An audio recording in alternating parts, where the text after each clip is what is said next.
sekilas tentang asal muasal munculnya liberal di tanah air kita, sehingga akhirnya sekarang kita lihat fatwa-fatwa yang aneh-aneh yang beredar, ya, yang kita dengar, ya, merusak akidah dan juga merusak moral, merusak akidah dan juga merusak moral. Ya.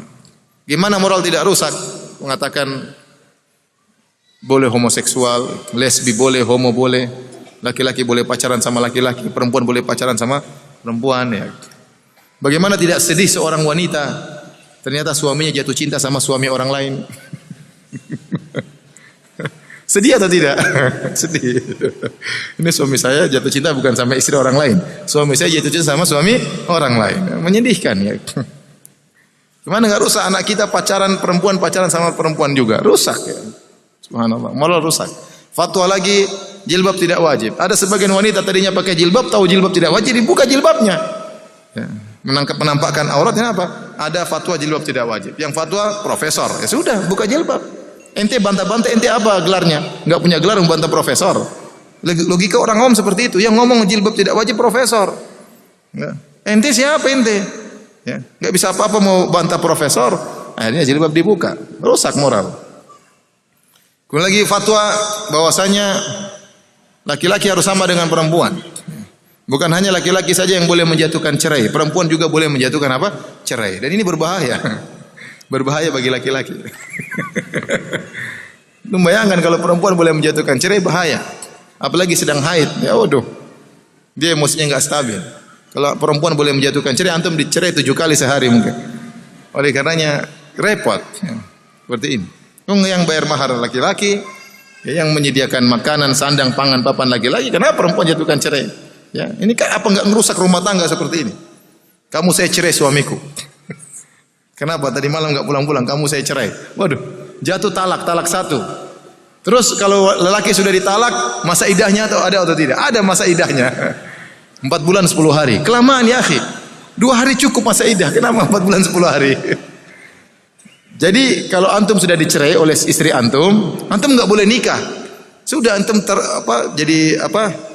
terbengkalai selama 4 bulan 10 hari. Kalau perempuan ada masa idah, wajar untuk membersihkan rahimnya.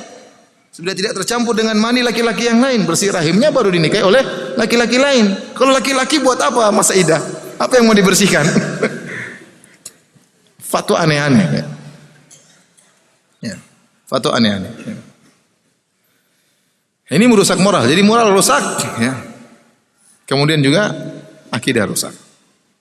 Semua agama benar. Gimana semua agama benar? Kalau semua agama benar, buat apa Allah utus Nabi Muhammad SAW? Allah kurang kerjaan namanya.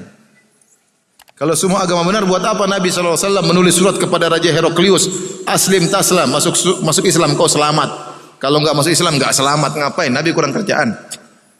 Kirim surat kepada Heraklius, kepada Raja Persia, kirim Mu'adz bin Jabal ke negeri Yaman mendakwai orang Yahudi. Kalau semuanya benar, berarti Nabi kurang kerjaan. Iya atau tidak? Taib.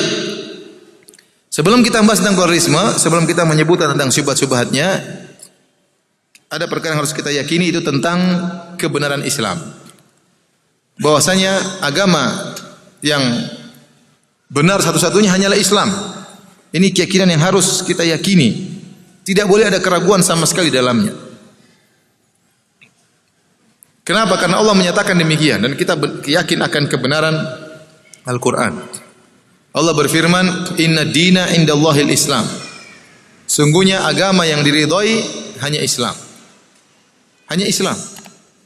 Allah juga berfirman, Wa may yabtaghi ghairal islami dinan fala yuqbala min wa huwa fil akhirati minal khasirin.